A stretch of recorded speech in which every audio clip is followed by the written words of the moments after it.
Anita, how's your mental health? Questionable at all times. You know this. Yeah, how's the mental health of your children? Also a little bit tricky. Can I tell you my experience in trying to find therapists for myself and my kids, Mel? Yes, please. Okay, this is how it goes. You ask around your friends and your family for a referral for somebody who's nearby. You finally find somebody who sounds like they might work for your family. You give them a call and you find out that A, they're not accepting new patients, or B, they have a huge wait list. So you start over again and you ask people if they know anybody who would be a good therapist and a good fit. Finally, you find one, you go and you meet with them and you figure out that you don't actually like them that much. But it's been so much work to find somebody who you can go to in your area that you're kind of stuck with them. Well, do you have any ideas for how to get around this? I do, because guess what? I've actually had some therapists that I have found on my own, which involves what you're saying. Sometimes I remember one time I was like 3 hours in the bathtub on my phone looking through websites. I was such a prune at the end. But I have also had the experience with working with BetterHelp. And it was like, I don't want to say too good to be true, but because it is true, but it's like amazing because I was matched with my therapist within 24 hours. And you didn't have to go through all of that other ridiculous process of trying to find somebody. And here's the cool thing too, is if that person didn't work out for you, you can just switch and say, and it's not like you're committing to another years long search for somebody who you're going to jive with. It's true. And I lucked out, or maybe just BetterHelp is really good at matching people together because I never had to change my therapist. I loved her. Perfect fit for me. And I know that some of our friends have used BetterHelp and they've had to change therapists, and boom, same day, you can change. Easy peasy. You can ghost your therapist. Get a new one. I love this idea. BetterHelp is one of our sponsors. If you use our promo code trybetterhelp.com/WWDN, you get 10% off your first month. And we totally recommend it. Yes. Get some therapy. That's trybetterhelp.com/WWDN. Anita. Yeah, Mel. This is my long lost friend from the internet that I suck at writing back at. Sorry. And we get to talk to her today. This is really exciting. Do you want to tell us who you are? Yes, thank you. It's like I'm talking to two friends, even though the two of you don't know me, but I listen to the two of you so much and enjoy your podcast. I'm Eline, and I'm calling in from Finland today. This is our first Finn-ish person. You're a Finn, right? Is that what you call yourselves? Just Finns? Yeah, either Finnish, but then again, I'm also partly Dutch. So my father's from the Netherlands and my mother's from Finland. So yeah, Dutch and Finnish mixture here.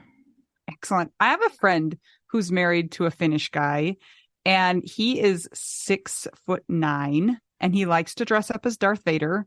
And they've been married for like 20 years, and she still can't say her last name. So this is funny. Yeah, it's true. The names can be quite complicated here. Yeah. Question. I know that a lot of times, at least Americans, get confused on which countries are technically Scandinavia and which are Norse countries. Give us a lesson. 30-second lesson. Yeah, it depends on who you're talking to. Some people would say Finland is part of Scandinavia, and other people would classify it as not being part of Scandinavia. So then it would be just Sweden and Norway and Denmark.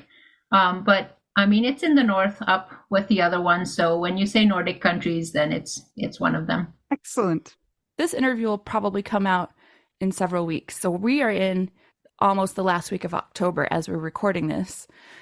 But what is your daylight like so far? And tell us about that in Finland. Yeah, we're currently in the middle of Finland. So that means that it's getting darker and darker. And today it got light at about 8:30 in the morning, and then it gets dark around 5:30 in the evening.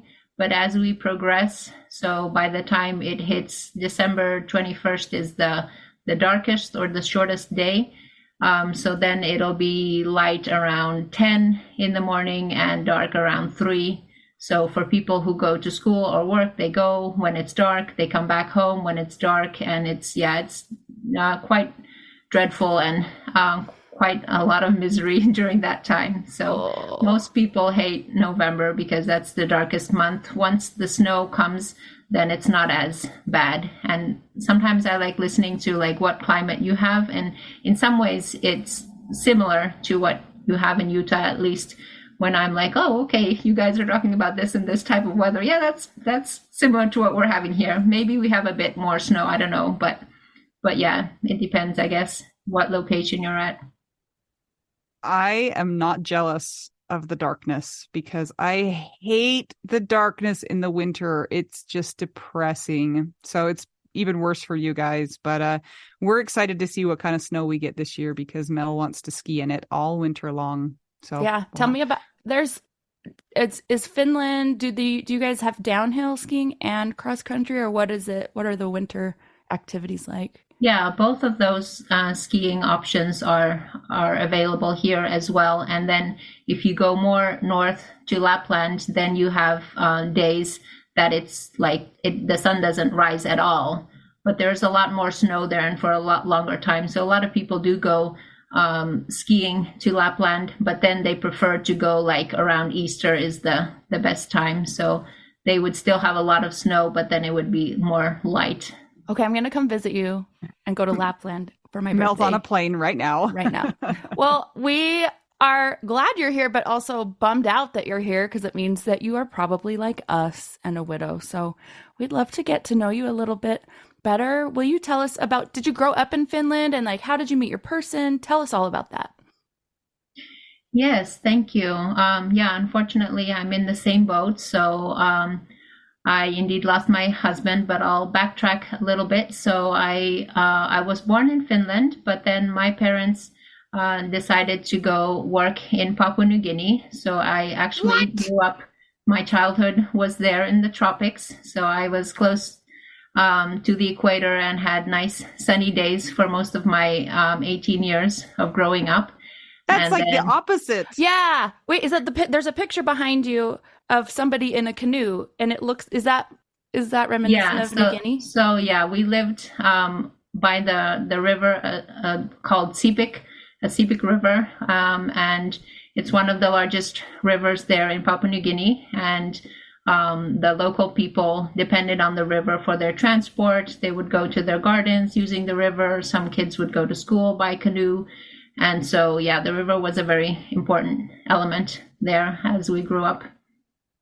Wow. And then I went to an international school. There was also a base where there would be international families and there would be schools and other services. But while we were in the village, we would be living among these local people that were completely like isolated from Western society. So there would be like in the village setting, there would be no electricity and just no running water. And yeah, it was bare minimums. Wow.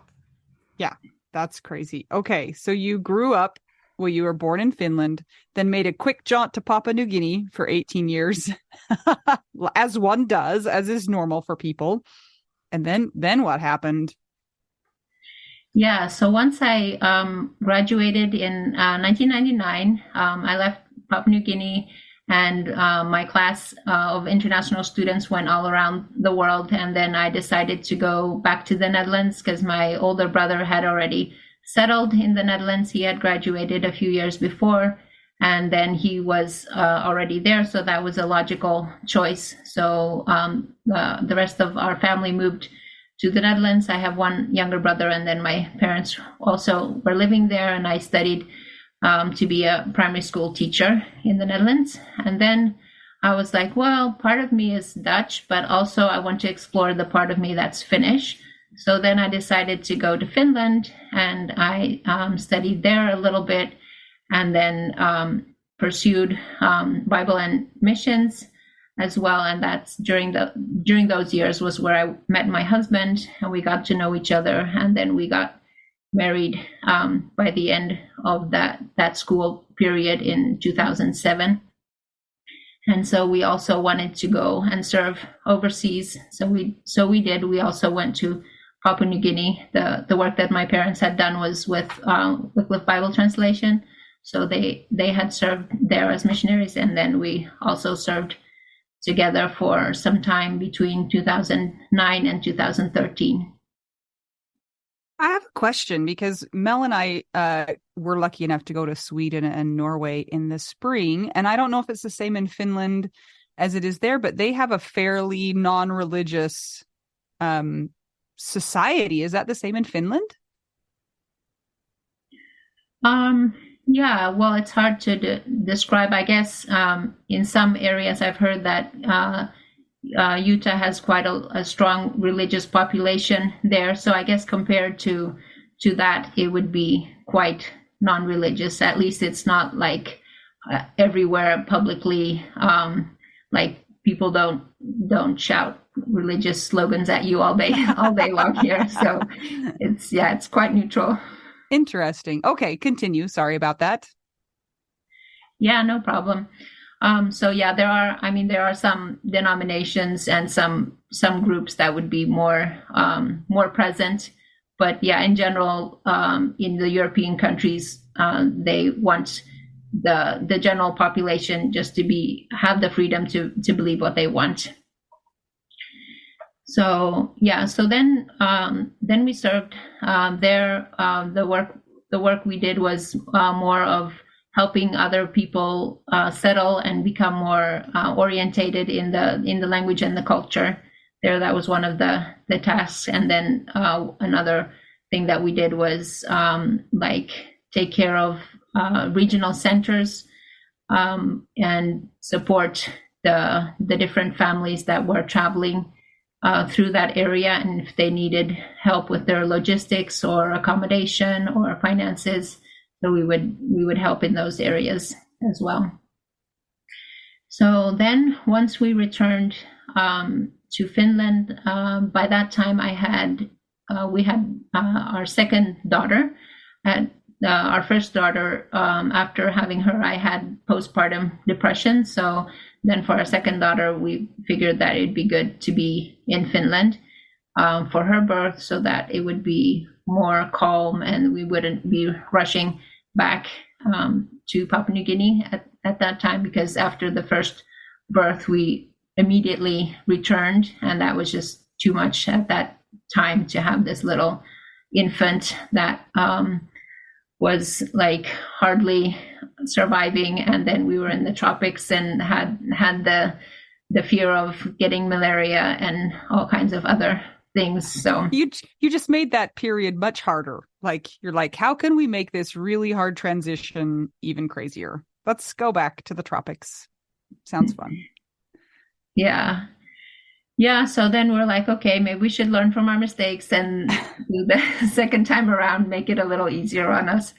So that did help. The second birth was easier, and then just getting a little more settled to receive the second child was good. But pretty soon after that, we started noticing some symptoms that my husband was having. He, in general, he was a very active person, a very he enjoyed swimming, he enjoyed taking long walks, and then suddenly he wasn't able to like lift a jug of water anymore, like with one hand. And I was like, this something's off. This can't be right.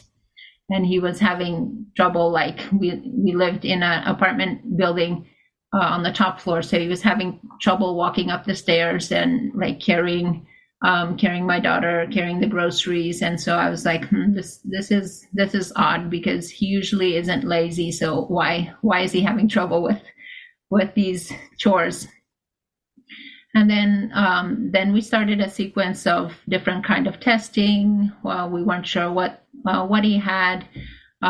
First, we thought, or the doctor thought, maybe it's just a burnout. Maybe it's just being tired, because our youngest daughter wasn't sleeping much. So we were quite exhausted, just taking turns watching her at night. And so at some point while I was working, he was like, I'll take all of the night shifts. And so he would be with her like every single night. And then I just thought, well, he's probably just burned out from not getting enough sleep.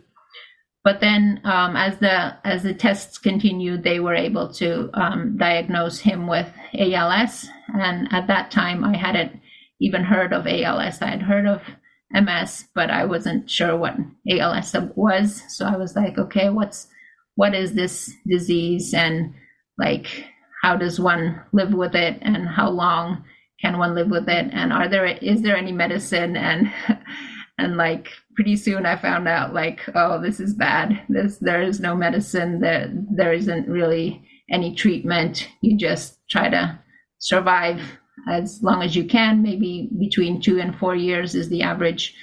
But yeah, pretty much like the functions start shutting down and the movements start getting less and less. So that was hard. Like, we had just experienced watching our youngest daughter like improve in her mobility. So like for 9 months we had been talking, oh, look, now she's turning around, or now she's crawling, or now she's standing up, now she's taking her steps.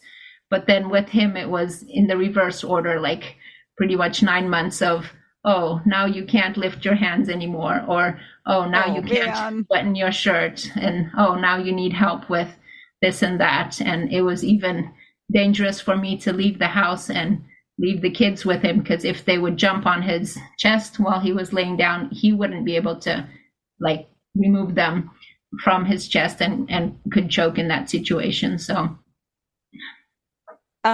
first of all, what's this guy's name? Does he have a name? Did you just call him husband? Yeah, his name is Timo. Timo. Okay. And you said that this was around what time? 2007? Yeah, so now we're in 2000. This was in like the summer of 2015 is when we got the diagnosis.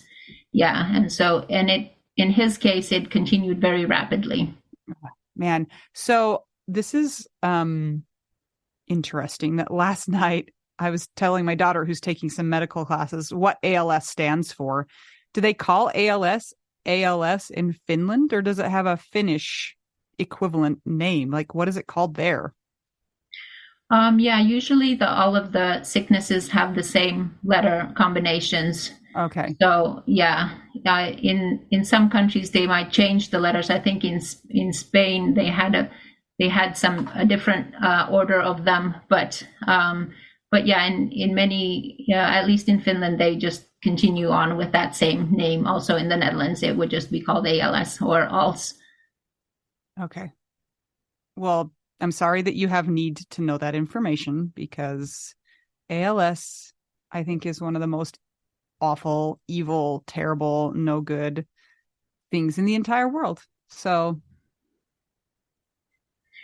yeah, it was really rough, like just seeing him deteriorate before my eyes and not really being able to do anything, and like becoming his caretaker, but also having the kids to take care of, and then figuring out what help we needed and trying to get people to help. But the Finnish healthcare system was reasonably good in that they would schedule meetings with us and then try to figure out, okay, what do you need now, and how much help should you get, and who can we get to help you, and so that was good, because I've heard stories of like people in the US having to like fund all of that themselves. So even like a communicator device, the Finnish healthcare system would provide.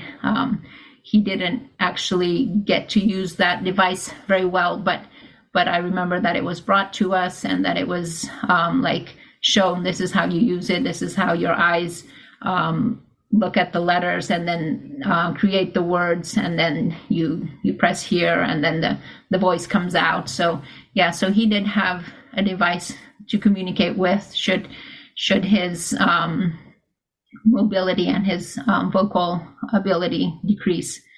But then towards the end, he was deteriorating so fast, and he was so weak that he wasn't actually able to use it anymore. So he did get like the throat operation with the breathing machine at some point. First he was like, no, I don't want it, because it's just going to prolong the misery. But then when he was in the actual situation, and they called me like at 2 or 3 at night, and they're like, shall we give him this operation or not? I was like, what?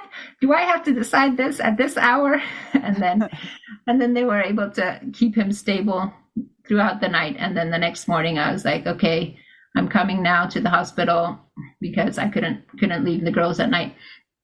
So then I came, and then I was like, well, if it's going to give us like some time more together, why not? Well, why not take it?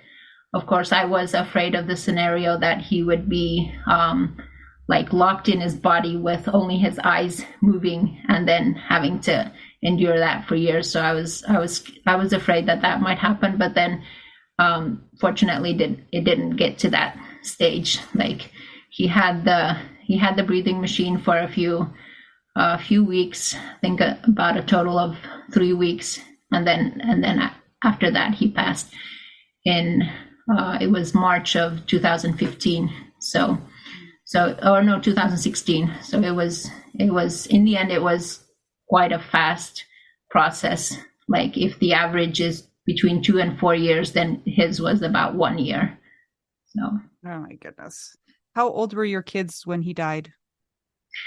So the oldest was about 5.5 at that time, and then. Or no, she had just turned 6, and then the youngest one was 2 and a few months. So yeah, she was very small. She was still in diapers. Those are great ages because they're very reasonable, and they're really good at taking care of themselves, and they are helpful. And I really think that was the perfect time in your life for this to happen. Yeah, I have wondered about that. Like I've heard different theories about the ages, like that age, like 5, 6, 7. Usually the kids get like magical ideas mixed up in their head, like what is possible and what isn't possible, and then they can often think that it was their fault that they caused this. Like they think that they have more influence on the world around them than they actually do. So yeah, that has been like something that I've tried to help avoid by repeating that this was not your fault. This was something that came and happened, and no one caused it. And like this is just a weird random disease that hasn't, like, there are no reasons why it comes or why it's there. Like I've tried to figure out and listen to other people who have had ALS, but most of the descriptions I've heard so far was that they're generally healthy people. So have your kids exhibited that where they have thought it's their fault? I mean, maybe the 2-year-old, probably not, but what about your other child? Well, the oldest daughter, she didn't explicitly express that she thought it was her fault, but yeah, I did want to make that clear to her that it definitely wasn't her fault. So yeah, it's hard to help them in that grief process, because at each stage they will need to reprocess it in a way. Like once they're older, they start to go through different developmental stages, and then they realize, oh, okay, this is where other kids would have a father figure in their life to help them with this and this issue or this situation, and I don't have that, and they like have to realize and reprocess that each time they hit these different stages. So that has of course been hard and painful to watch as well, seeing them realize the loss that they have. So how old are they now? So currently the oldest one is 13. She's going to be turning 14 next month. And then the younger one is 10 now. So again, reasonable, helpful. I have a 13-year-old and a 10-year-old as well, and I know that that's not true. So like solidarity and just good luck to you. You you were kind of all over the world. So I'm curious about your support system when he was diagnosed and also after he died. Did you have a lot of people around you that were there to help and support you? Or was it more like you guys were on your own?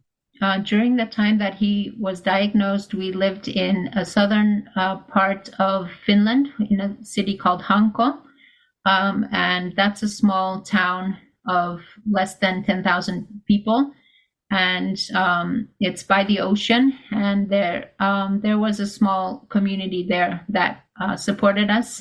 We attended a church that had about between 30 and 40 people.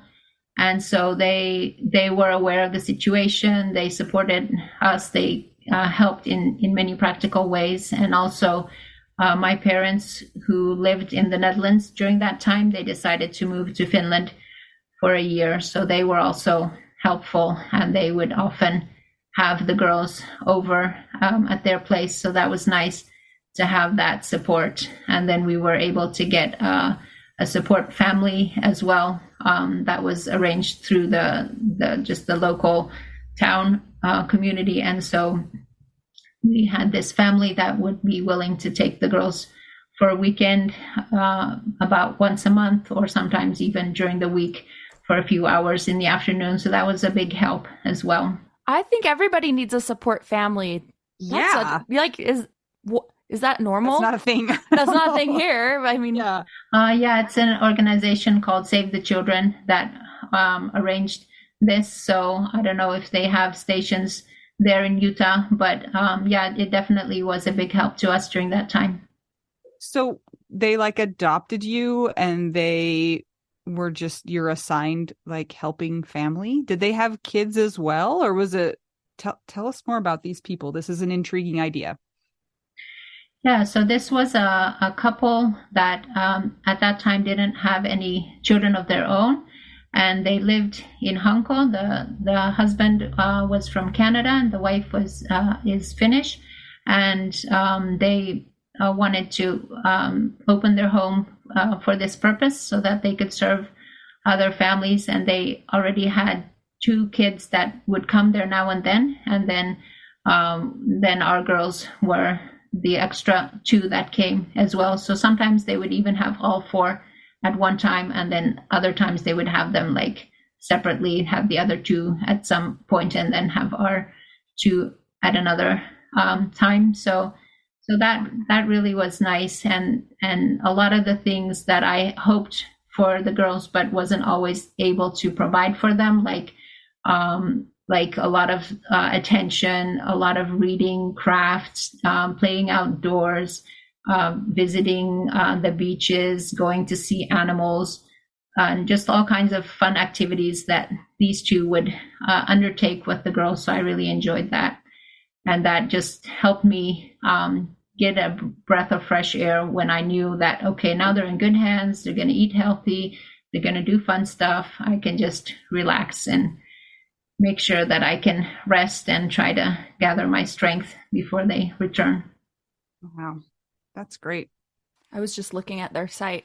There's an international site and there's a US site, but yeah, it looks like they have support for emergencies, for survival, for learning, protection, and advocacy. The international site right now has a list of the kind of international emergency areas. So I'm really glad that there was something like that for you. I mean, you weren't in a state of war, but this is, a tragedy. Yeah. I mean, it's not like the whole country's in war, but it's like you are in your personal crisis.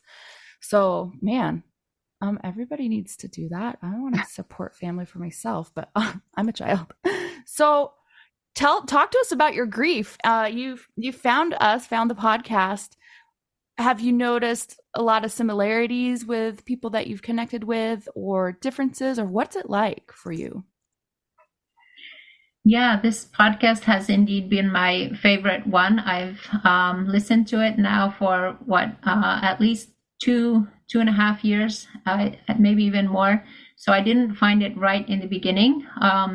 But yeah, I didn't start listening to podcasts that much, like until maybe about like 3 years ago. So yeah, I was just typing in like grief or widow, and then this one popped up. And then the thing I really enjoyed is just hearing your journey and just being able to, in so many ways, recognize the same struggles. Like, I'm so thankful, Mel, that you've shared about like your mental health struggles and just how you try to keep a balance in that. And then also like hearing Anita's parenting struggles and all of the crazy things her kids do. And I'm like, oh, okay, well, whew, I'm glad that I only have two. And so sometimes it makes me feel better to hear like glad to help. And then it also helps to realize that, okay, like, because like as the years go on, I often think, oh, I should be in some other state, or I should be in a better position by this time.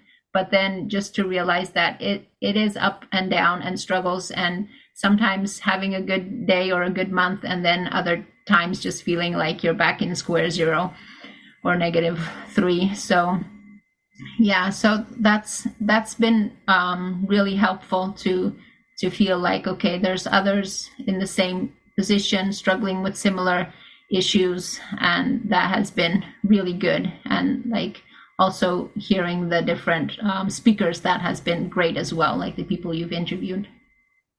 Now, I understand that this is an impossible question, because it's not like every person in a certain country acts the same way. But I'm wondering about the overall, I guess, way that grief is processed, or how it's accepted where you come from. So are you allowed to be open with your grief? Do people expect you to, have a stiff upper lip and to just take it and to act strong all the time? Is it something that people are willing to talk to you about? Do they talk to you about your husband? Is it just like it never happened? Do they have timelines? Like, I just am curious about how grief is handled where you live. Yeah, it does vary. There are some people that would think that why isn't she over it? And there are others who realize that it's a longer process. Yeah, there aren't that many grief share groups, although there is one that I go to now and then. And then I have also started my own grief group in this past January. So we're almost 1 year in, and that's been good, just to have people that I can meet in person and seeing them. We meet every other Friday, and then we just catch up, we eat, we share how we've been doing, and that's been good just to hear from them. And that has really helped as well. It would have been something that I would have liked to have had myself in my earlier stages of grief, but that wasn't really available. So I did go to a camp. They have some camps here in Finland, not as amazing as Camp Widow, but it's still something. So yeah, in some ways, grief is getting a little bit more talked about, but in some ways, it's still something that definitely would need more attention for society to realize how much it really impacts a person and a whole family unit. Sounds about like everywhere, I think. So that's interesting. Thank you. I love that you're giving back, and like you notice a need for something that you didn't have when you needed it. Is it through, how did you set that up, or is it through an organization? How did you find people? Well, I just had been listening to indeed different podcasts and heard different people's stories, and people say and tell that they have started a group or done something for the widow community, and that has been healing for their own journey. So then I was like, okay, if this is a way that others have found healing, then maybe I should do something similar as well. And like, I would be interested maybe in writing a book, but that's quite toilsome and time consuming. So I'm like, well, maybe that's not for me yet. So So then like this group of meeting people face to face has been good. And I just heard of these ladies that had lost their husband, and I was like, okay, do you guys want to join this group? And I was hoping that there would be like more like different ages represented as well, like also younger women with children. And I did ask some of them to join, but they are so busy that they were not able to join the group. So the ones that are in the group currently are mainly retired women. But I mean, it's, even though they're in a different life situation, it's still nice to be able to talk to them and hear about their grief. And many of the aspects we can still talk about and understand, even though they're not experiencing that solo parenthood part that I am. Talk to us about how you're juggling that solo parent / grief / working. Like, how are you getting all the stuff done that you need to get done?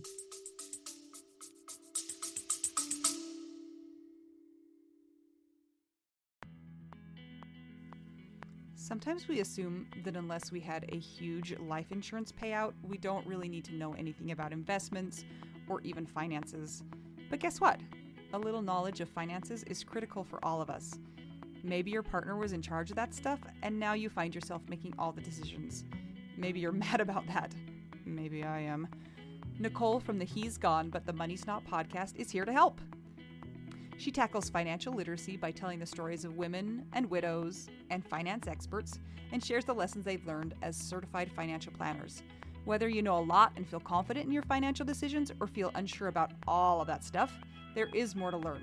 Listen and subscribe to the He's Gone But the Money's Not podcast on all podcast platforms. This ad was paid for by Rockhouse Financial, an SEC registered investment advisor.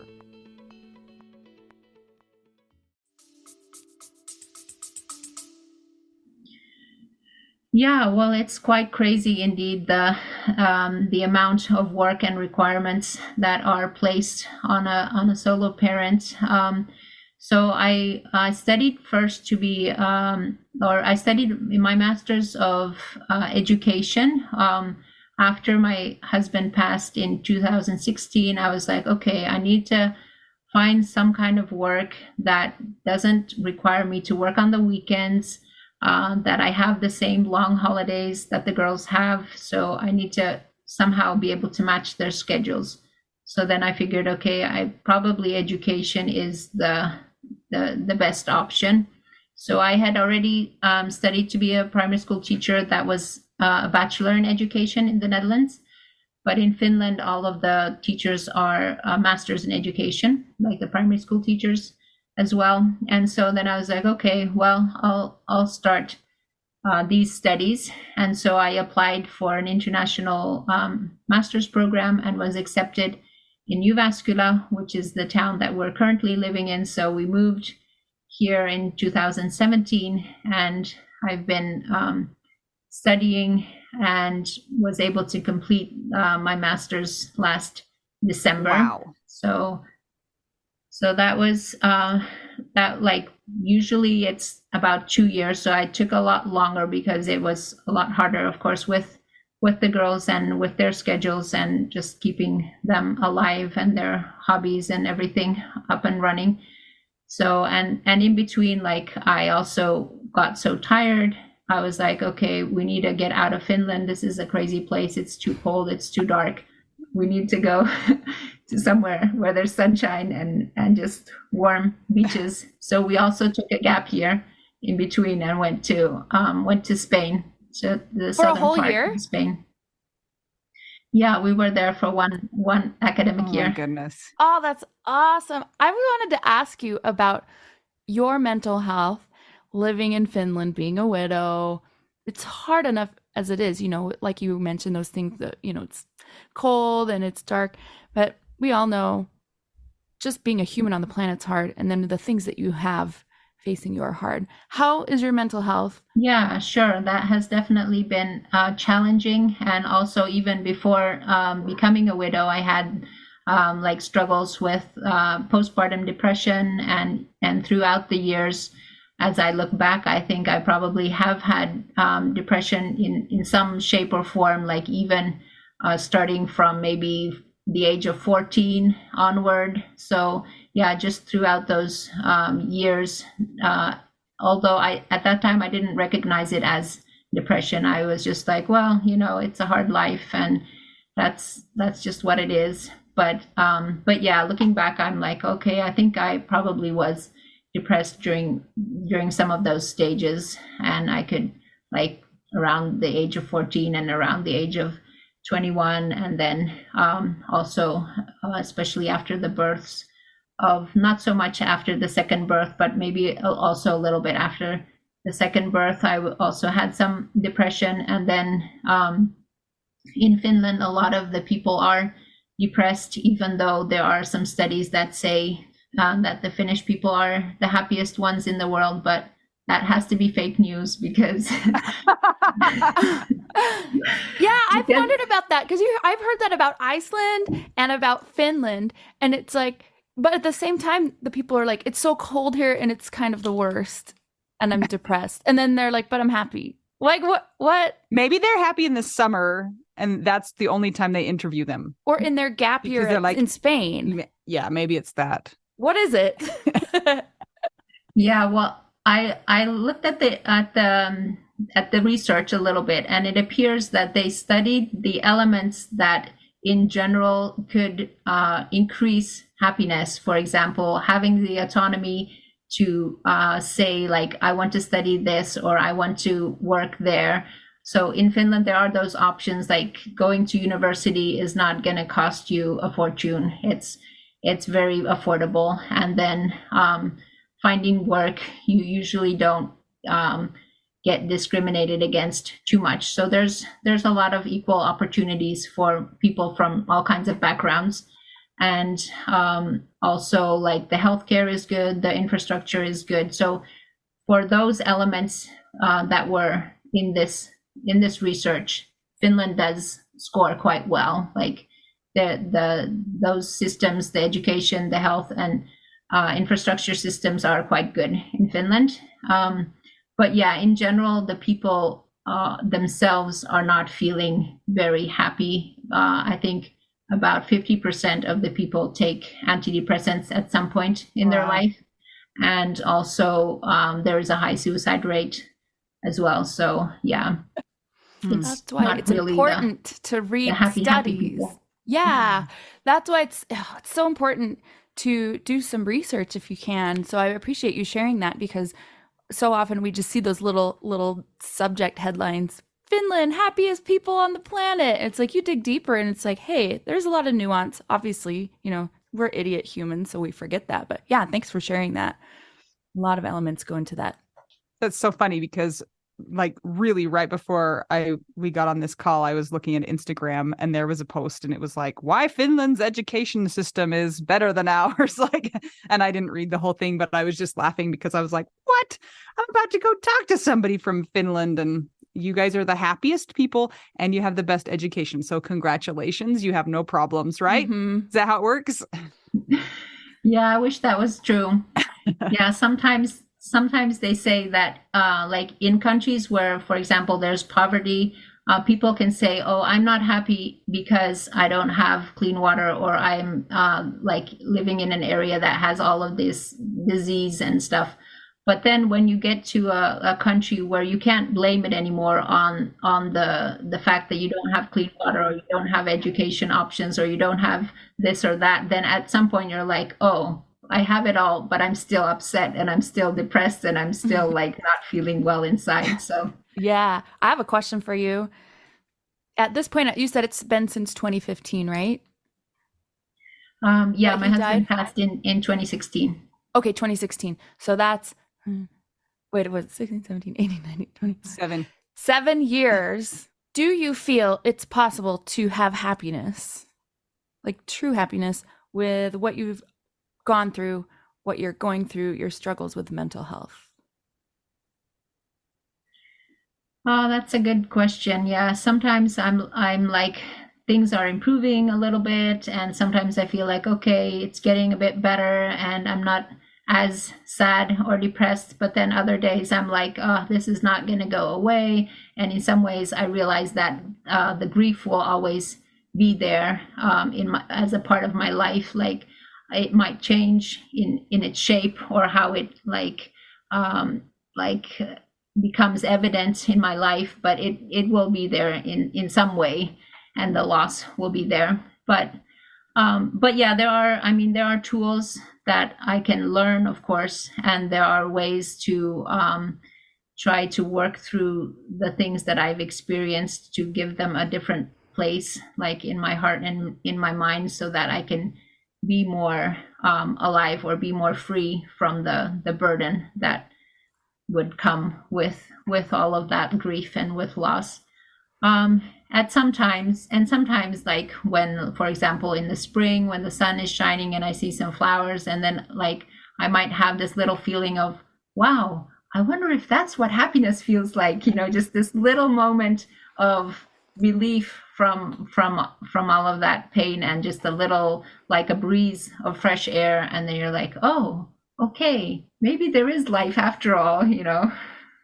It's interesting because it almost segues into a conversation about, is happiness a destination, or is happiness the journey, and having the contrast and having all the pain.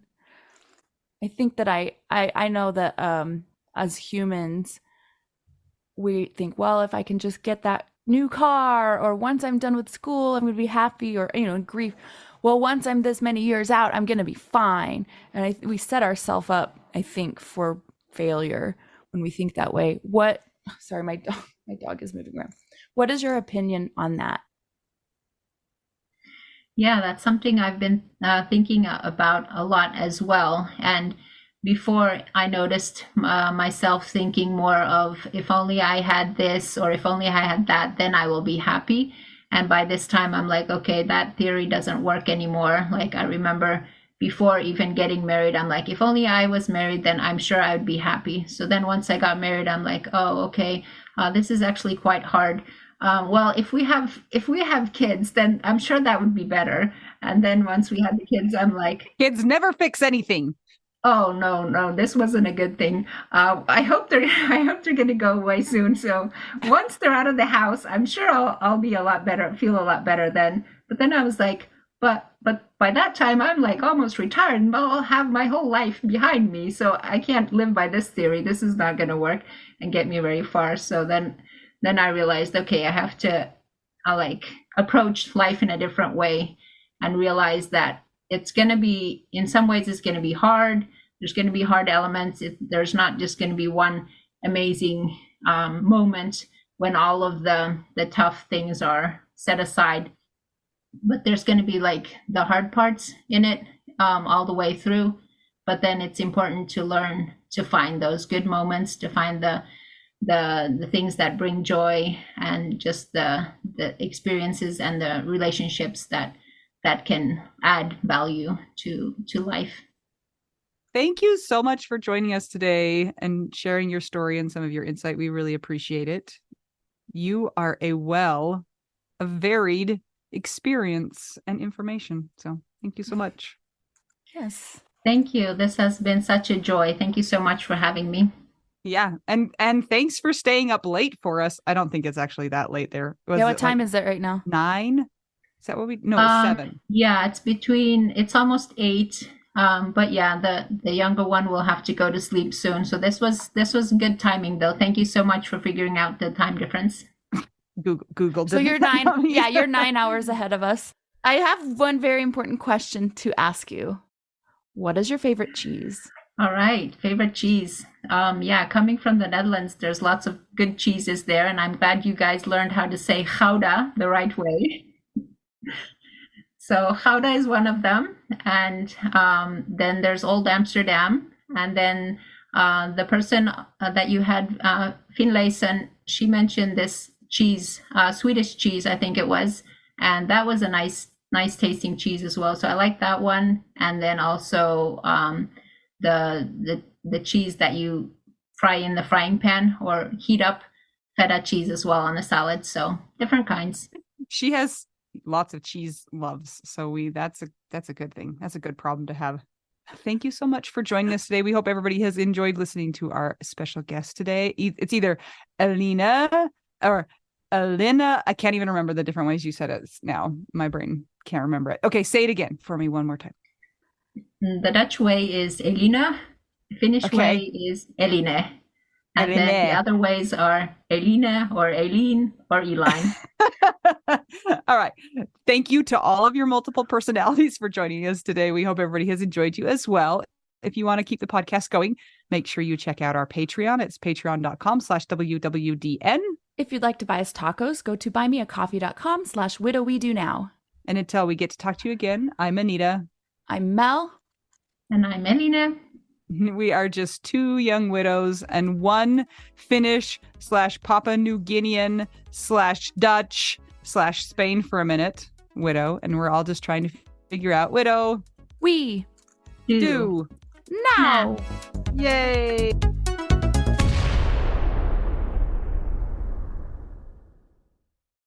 This is my favorite thing to discuss with you.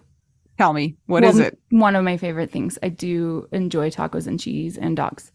This is about how you cannot pay hundreds and hundreds of dollars for a phone plan, especially when you're a widow, your person is dead, you might have kids, you might need another option, and you just want your phone to work, you want unlimited texting and service, and you want it to be like $25 a month.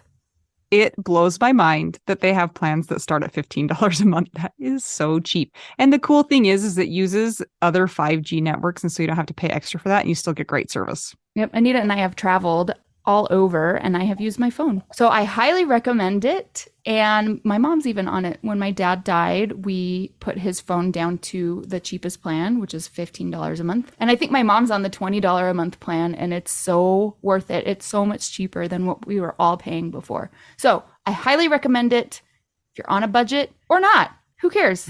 Ryan Reynolds is in charge of the company, and they send you free stickers with Ryan Reynolds temporary tattoos. It's kind of the best. So if somebody wants to sign up, what can they do, Anita? Go to trymintmobile.com/WWDN. Seriously, you guys, such a great idea. Save yourself some money. And if you're worried about losing data or having any changes with your phone, not going to happen. They walk you through it. Everything's fine. It's the easiest process of all time. Again, that's trymintmobile.com/WWDN.